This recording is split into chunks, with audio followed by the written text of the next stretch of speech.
אני חושב שעומר הוא סוג של צ'ארמר. אני חושב שזו המילה הכי חזקה שאני יכול למצוא. הוא פשוט ילד טוב. אנחנו התעוררנו ב-6:30 בבוקר להזעקות, אנחנו גרים בגדרה. והתקשרנו לעומר. עומר, איפה אתה? אני בעוטף עזה. אני וקים דמתי, חברה טובה שלו, ש4 ימים אחר כך, אחרי שהיא נהייתה נהדרת, התבשרנו שנרצחה. ונוקפות הדקות, ואז הוא כותב לי, סליחה על הביטוי, פאק, אמא, יש פה ירי מנשק חם. ואני מנסה לחזק אותו, אתם בסדר? מה עם קים? איך אתם? אתם במקום מוגן? ואז הוא כותב לי, אמא, אני מת מפחד, בשעה 7:50, ובעצם זאת ההודעה האחרונה שקיבלנו ממנו.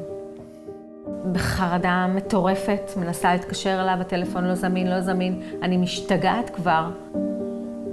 בעצם חמאס גילה לנו, ב-11:11 דקות מסתבר, חמאס פרסם בטלגרם סרטון של החטיפה.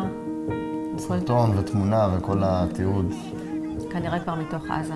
אנחנו קיבלנו את זה 2.5 אחרי שהם פרסמו כמעט 3 שעות, אבל הסיטואציה היא מאוד לא הגיונית.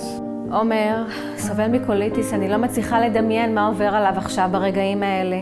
המחלה בטח משתוללת, הוא סובל נורא. הצלב האדום בעצם גם לא מאפשר, תשלחו תרופות, משהו. אני מרגיש אותו פה, מהיום הראשון, ואנחנו מאמינים שיחזור. עומר, הבן שלי, נכנס לעזה בחיים. ראיתי את הסרטון, ראיתי את העיניים שלו, ראיתי את התמונה, ראיתי שהוא בחיים. עומר חייב לצאת מעזה בחיים, נקודה.